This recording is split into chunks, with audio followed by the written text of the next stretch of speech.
What's up, everybody? I'm going to warn you right off the bat, this video might have some spoilers because I'm going to talk a little bit about Enemy 2013, and to touch on everything, you kind of have to give away some spoilers. I'm a little late to reviewing it, but sometimes I like to keep a movie I really want to see on the back burner, so I always have, a movie to watch in the chamber, so to speak. So I made 10 points about Enemy. Let me get to them real quick so the video doesn't stay too long. First point is Denis Villeneuve, who directed Prisoners and this film. Jake Gyllenhaal was my favorite character in Prisoners, so as soon as I heard about this film, the concept, and Jake Gyllenhaal, the director, I had to see it. That takes me to my second point. This movie is based on a book called The Double by a guy named Jose Saramago, and the book, according to Wikipedia, actually won a Nobel Prize in Literature. I guess that's pretty impressive. I am not a big literature guy. I would imagine a Nobel Prize for anything is a big deal. I'm contemplating reading it, and that takes me to my third thing. What is the story about?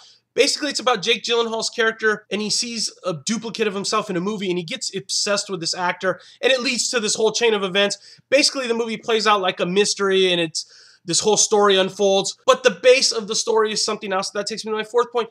It's just about the war inside of a man's head. Two personalities going at war, and, which personality is going to dominate. That's exactly what this movie's about.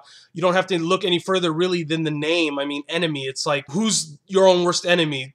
Yourself, basically, right? And at the beginning of the film, he's talking about dictatorships and how dictatorships rule by controlling information and culture and all that stuff. And throughout the film, he kind of does that. I'll get to more of that, how the book ends differently than the movie in a second. Yeah, basically, my fifth point is it's just the dramatization of thought process. The struggles this guy goes through, in his relationship with his wife is only, I think, one of the struggles he's going through. That's what this movie focuses on, and it plays out sort of like this mystery thriller, really, and not much really happens, to tell you the truth, but it is interesting because you can never guess what's going on because it's so strange. And that takes me to my sixth point, the end of the movie versus the book, and this is probably going to be the biggest spoiler, but the end of the movie, he goes through all these struggles with his alternate self, the enemy, or whatever you want to call it, and he finally winds up winning, and at the end, it kind of ends with the cliffhanger. He walks in and he sees his wife, big gigantic tarantula, and that's how the movie ends, and of course, it's a big what the F moment, but the book ends a lot different, and it kind of, gives a lot more answers, actually,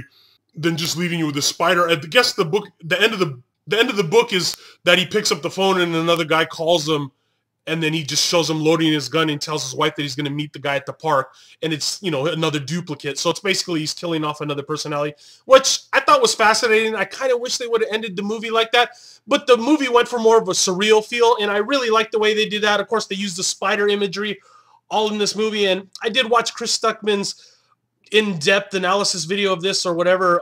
And his whole theory on the spider, I thought was pretty good. His thing was that it was women, that had captured Jake Gyllenhaal, and, through Jake Gyllenhaal's warped thought process, he saw the women as spiders, and was kind of, that's what the spiders in the movie represented, was basically women. I think they represent more like ruminating thoughts. He's definitely on the right track there with the sex appeal and all that, but I think that's just a smaller part of the big thing. I think he went on with the mother spider also that's represented in the movie crawling over the city, and I think that's true, but if you look really closely, his mother in the movie was an artist and an actor, and that was something that he was striving to, and she probably helped, create one of those constructs in his mind of one of the people he was. The shitty actor was only one of the constructs, and that was the representation of the spider crawling over the skyscrapers in Montreal.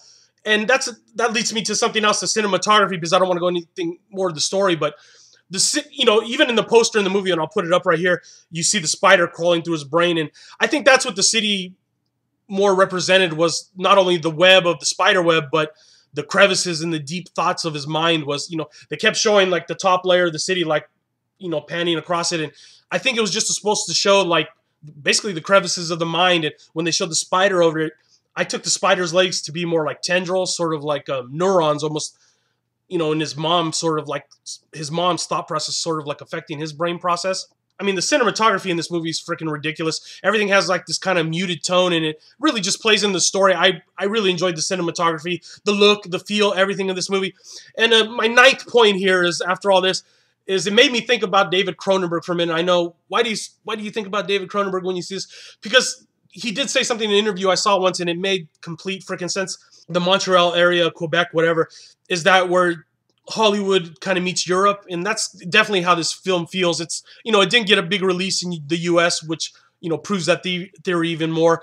It's not really an American mainstream movie, but it does have that European feel, and like I said, it makes me think of Cronenberg where he said those two things meet in kind of Montreal, and I think it's very true. Watch the freaking movie. I'll give it probably a 4.5 out of 5. And that's just grading it on a super steep scale. It could be 5 out of 5. One little thing that bugged me was the CGI for the car crash. It bugged the shit out of me. I was like, why even show it like that? Just show it happen off screen and then show the wreckage. That CGI for that just bugged me. The spider CGI was cool. That little thing nipped the hell out of me. I don't know. The pacing was a little drawn out for me. So, you know, I'll nick it off a little bit, but it's a great film. Any film that makes you think at the end of the day, you know, and it was carried greatly by Jake Gyllenhaal. I think he's kind of an underrated type actor. Great movie. I mean, it made you think, but definitely watch Enemy. I know I'm kind of all over the place with this movie. I want to know your thoughts down below, what you thought of the movie. So comment down below. What'd you think? Were the spiders representative of women like the Chris Stuckman video? Or were they representative like just, you know, darker thoughts, the cycle, the whole thing like that?